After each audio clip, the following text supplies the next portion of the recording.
મારું નામ નીલમ છે. હું 16 વર્ષની છું અને 2 વર્ષથી આ ઘરમાં કામ કરું છું. આ ઘરમાં માલકીન અને તેનો પુત્ર રહે છે, પરંતુ માલકીનનું 8 મહિના પહેલાં જ અવસાન થયું હતું. મને આ ઘરમાં માલકીનની સેવા કરવા માટે જ લાવવામાં આવી હતી.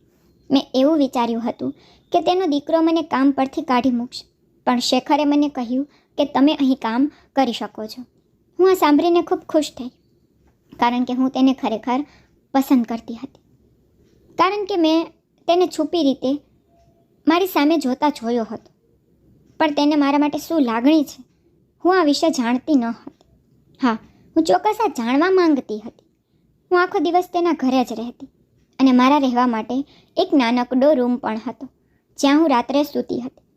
મારી માલકીનના મૃત્યુ પછી જ હું શેખરની નજીક રહેવા લાગી. હું યુવાન હતી અને ક્યાંય બહાર આવતી જતી ન હતી.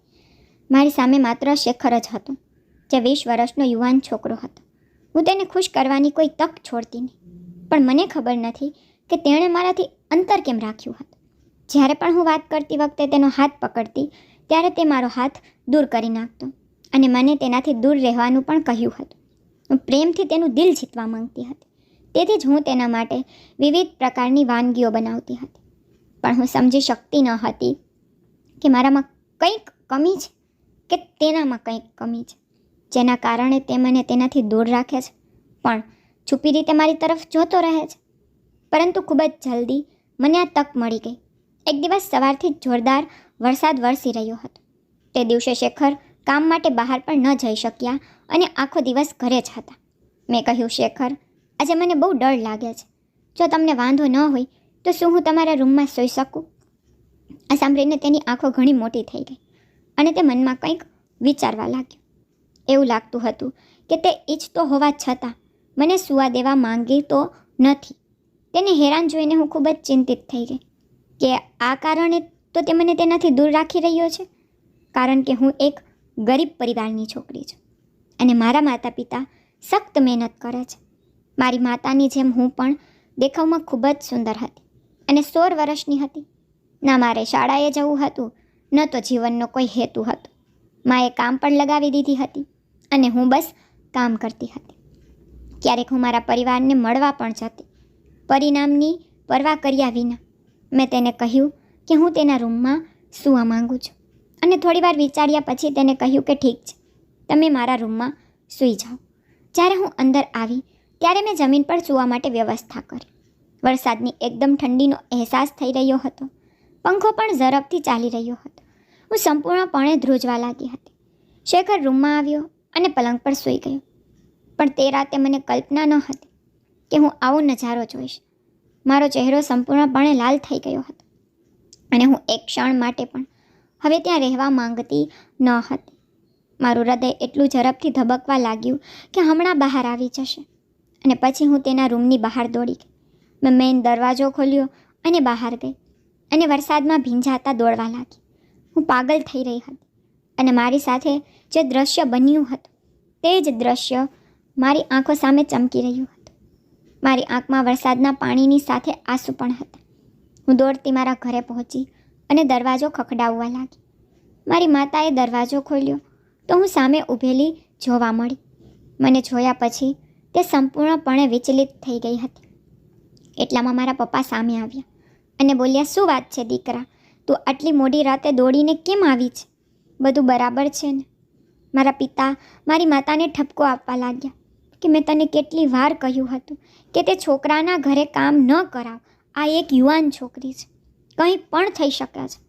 પણ તે મારી એક પણ વાત સાંભળી નહીં અને આજે જુઓ, આજે તે કેવી રીતે દોડી આવી છે. પછી મેં જોયું કે મારા વાળ સંપૂર્ણપણે અવ્યવસ્થિત હતા. જો કોઈ મને જોશે તો તેઓ એ જ વિચારશે કે મારી સાથે કંઈક થયું છે. મારી માતા મને ઘરની અંદર લઈ ગઈ પણ રડવા લાગી કે આ શું થયું છે. હું તે લોકોને કાંઈ કહી પણ ન શકી.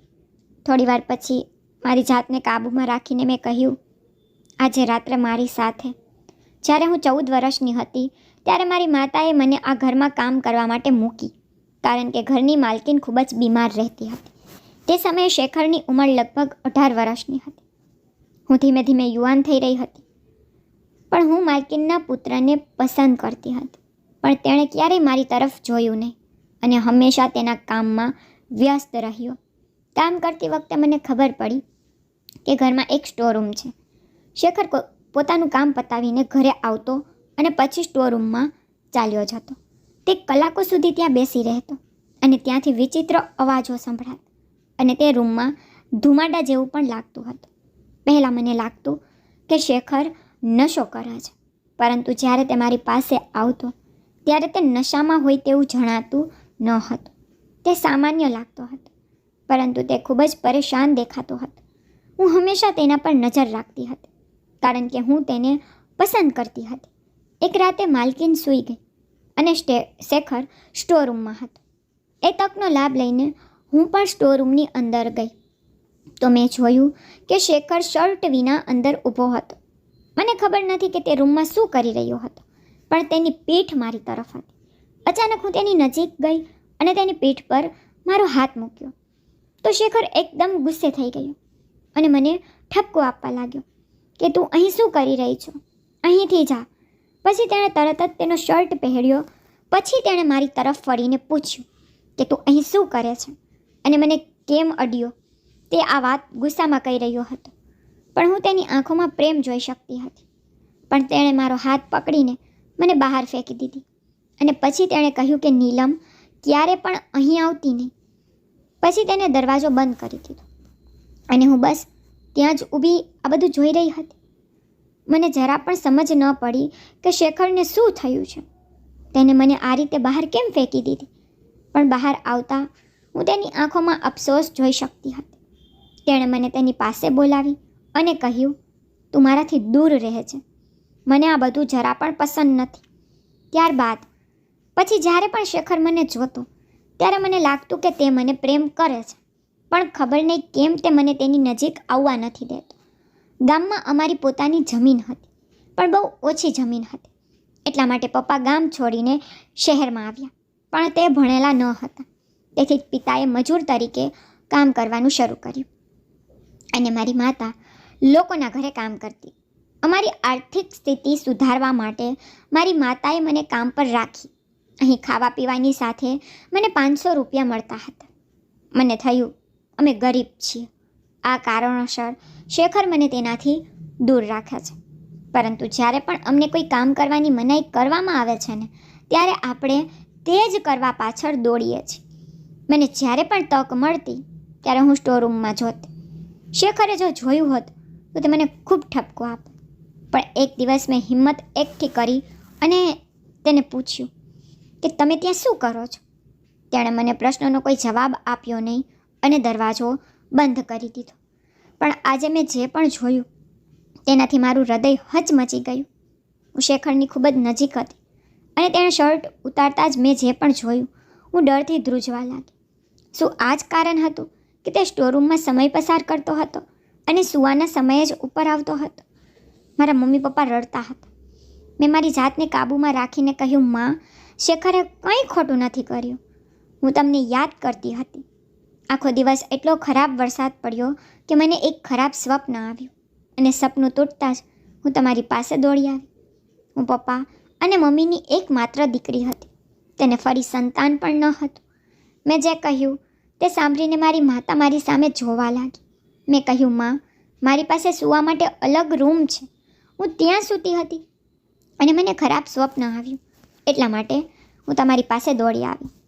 શેખર સારો છોકરો છે. તે મને ક્યારેય ગંદી નજરે જોતો નથી. મારી વાત સાંભળીને મારા પરિવારના સભ્યોએ રાહતનો શ્વાસ લીધો, પરંતુ મેં તેમને સત્ય કહ્યું ન હતું. મને તેને સત્ય કહેવાની હિંમત ન હતી, જેના કારણે તેઓએ મને બીજા દિવસે ફરીથી કામ પર મોકલી દીધી. સવારે જ્યારે હું કામ પર આવી ત્યારે જોયું કે શેખર ઘરે હતો. કદાચ તે મારી રાહ જોઈ રહ્યો હતો, પરંતુ મેં તેની સાથે વાત કર્યા વિના ઘરનું કામ કરવાનું શરૂ કર્યું. શેખર મારી પાછળ ફરતો હતો. તેણે વિચાર્યું કે હું તેને કોઈ પ્રશ્ન પૂછીશ, પણ મેં કોઈ પ્રશ્ન પૂછ્યો નહીં. મને તેનાથી નફરત થઈ ગઈ હતી. સાંજ સુધી તે મારી પાછળ ફરતો રહ્યો. મેં મારું બધું કામ પૂરું કર્યું ત્યારે અચાનક તેણે મારો હાથ પકડી લીધો અને કહ્યું, તમે બેસો, હું તમને બધું કહીશ. હું તેની સામે જોવા લાગી. હું તેને પસંદ કરવા લાગી હતી અને તેનાથી મારું હૃદય તૂટી ગયું હતું. હવે શેખરે બોલવાનું શરૂ કર્યું. તેને કહ્યું, જ્યારે હું 16 વર્ષનો હતો, હું ખોટી સંગતમાં પડી ગયો હતો. મિત્ર સાથે ખોટી જગ્યાએ જવા લાગ્યો અને ત્યાં મહિલાઓ સાથે રાત વિતાવતો. મારા પિતા ન હતા અને મારી માતા ખૂબ બીમાર હતી. તેથી મને રોકવા માટે કોઈ ન હતું. મારા વર્ગમાં એક છોકરી હતી જે ખૂબ જ સુંદર હતી. હું અને મારા મિત્ર તે છોકરીને પકડવા માંગતા હતા અને અમને એક દિવસ આ મોકો મળી ગયો. અમે તેને પકડી લીધી. પછી તેને એક ઝૂંપડીમાં લઈ ગયા અને અમે બધાએ મળીને બદલામાં તેની સાથે ખોટું કર્યું. તે ખૂબ રડતી હતી. તેને મને કહ્યું હતું કે મને છોડી દો, પરંતુ અમને તેના પર દયા ન આવી. અમે તેનો એક વિડીયો પણ બનાવ્યો હતો અને કહ્યું, જો તે કોઈને કંઈ કહેશે તો આ વિડીયો અમે બધાને બતાવશે. પણ એ રાતે મારી જિંદગીની ખુશી છીનવી લીધી. તે રડતી છોકરીએ મને શ્રાપ આપ્યો હતો કે ભગવાન તને એવી સજા કરશે જેની તું કલ્પના પણ નહીં કરી શકે. ત્યારે અમે તેના શબ્દો પર હસી પડ્યા. પરંતુ જ્યારે હું ઘરે આવ્યો ત્યારે મારા પેટની ચામડી પર ખૂબ જ ખંજવાળ આવવા લાગી. મેં એક ભીનું કપડું લીધું અને મારા પેટની ચામડી પર રાખ્યું. ખબર નહીં તે દિવસે મને શું થઈ રહ્યું હતું. હું જલનથી પીડાતો હતો અને થોડા કલાકોમાં મારા પેટ પર વિચિત્ર દાણાઓ દેખાયા. હું ડૉક્ટર પાસે ગયો, પણ દાણાઓ ખૂબ મોટા થઈ ગયા હતા. ડૉક્ટરે તેની દવા આપી હતી, પણ કોઈ અસર થઈ નહીં. દાણા વધતા ગયા અને મારું પેટ ખરાબ દેખાવા લાગ્યું. હવે હું કોઈ છોકરીની નજીક જવાને પણ લાયક નથી. મારી હાલત એટલી ખરાબ થઈ ગઈ હતી કે કોઈ પણ છોકરી મને જોતી તો તે ડરી જતી અને તેની પીડા મારા માટે અલગ હતી. તું અહીં કામ કરવા આવી ત્યારે હું પણ મનમાં તને પસંદ કરવા લાગ્યો હતો, પણ હું જાણતો હતો કે જો તને આ રાજ વિશે ખબર પડશે તો તું પણ ડરી જઈશ. અને ગઈકાલે રાત્રે એવું જ થયું. હું સાજો થવા માટે ટોટકા કરી રહ્યો છું, કારણ કે ડૉક્ટરો તેનો ઈલાજ કરી શકતા નથી. અને તેથી જ હું સ્ટોર રૂમમાં જતો હતો. જે આ ટોટકા કરે છે તે તાંત્રિક બાબા કહી રહ્યા છે કે તેને ઠીક થવામાં હજુ 6 મહિના લાગશે. તેને સાંભળ્યા પછી મને આઘાત લાગ્યો. મને તો લાગતું હતું કે શેખર સારો છોકરો છે, પણ તેણે તેના જીવનમાં ઘણા ખોટા કામો કર્યા છે. શેખરે કહ્યું, હું તે છોકરીને પણ શોધી રહ્યો છું જેણે મને શ્રાપ આપ્યો હતો, જેથી હું તેની માફી માંગી શકું. પરંતુ તે છોકરી શહેર છોડીને ચાલી ગઈ છે અને આજ સુધી હું તેને શોધી શક્યો નથી. લગભગ 6 મહિનાના ઈલાજ પછી શેખર ધીરે ધીરે સંપૂર્ણપણે સાજો થઈ ગયો. મેં પણ શેખરને આમાં ખૂબ મદદ કરી હતી અને ત્યારબાદ શેખરે મારો હાથ પકડી લીધો. તેને કહ્યું, મારા જીવનમાં જે પણ ભૂલો થઈ છે હવે હું તેને સુધારવા માંગુ છું.